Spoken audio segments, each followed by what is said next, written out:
आजकल गर्मी की छुट्टियां चल रही हैं और मैं बैठे बैठे अपने बचपन की गर्मी की छुट्टियां याद कर रही हूँ और बहुत नॉस्टैल्जिक फील कर रही हूँ। मुझे याद है उस ज़माने में हम लोग अपना पूरा 1 से 1.5 महीने का जो छुट्टी का टाइम होता था, हम लोग अपनी दादी और नानी के घर बिताते थे और वहाँ जाकर तो ऐसा लगता था कि हमें पंख लग गए हों।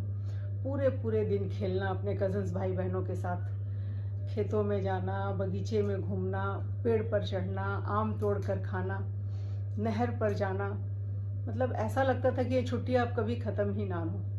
वो आइसक्रीम खाना, लोकल जो मिठाइयाँ होती थी वो खाना, प्यार दुलार भी हमें इतना मिलता था नानी दादी मामा मौसी लोग का कि समय का पता ही नहीं चलता था।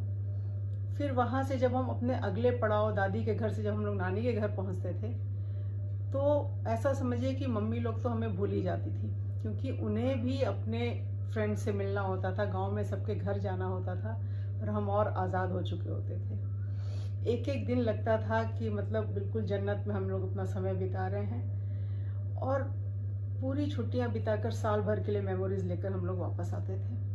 लेकिन जब आजकल के बच्चों की गर्मी की छुट्टियां देखती हूँ तो मुझे बहुत दुख होता है। एसी कमरों में बैठकर मोबाइल चलाते हुए उनका पूरा समय बीत रहा है, ज़्यादातर बच्चों का।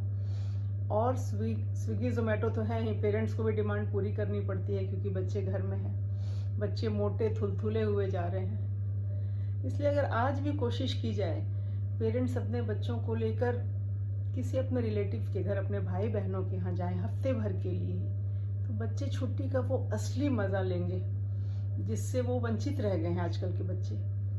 और अपने रिश्तेदारों को उन्हें भी अपने घर बुलाएं।